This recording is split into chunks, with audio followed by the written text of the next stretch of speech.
Sakniki kula tak takon, sampeyan iku titahe sapa? Titahe sing gawe urip. Kula ya titahe sing gawe urip. Kowe karo aku kuwi padha, Mas. Sing bedake mung derajat karo pangkat.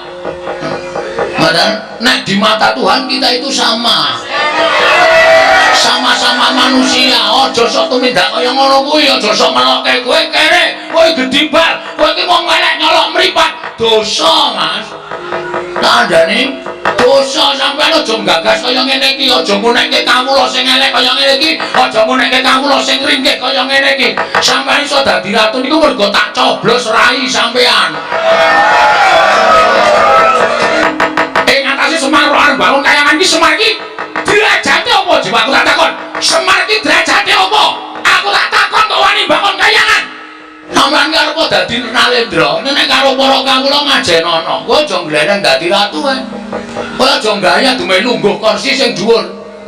Nek aku nek gelem nglumpukke masyarakat tak jak demo telung kejeping paningal rubuh saka kursimu kowe. Aja sakune-uneke masyarakat cilik kaya ngene iki tandane. Sampeyan iso ngejangkrang sira tumpang ning kursi iki mergo tak coblos boyo sembodo. Biyen sampeyan ling mbeseli aku pira takon dadi tim sukses. Karo tok janjen-janjene kene iki sesuk tak bangun aspal tak aspal kene susah tak cor kene esuk tak nehi toilet kabeh yo ming telek.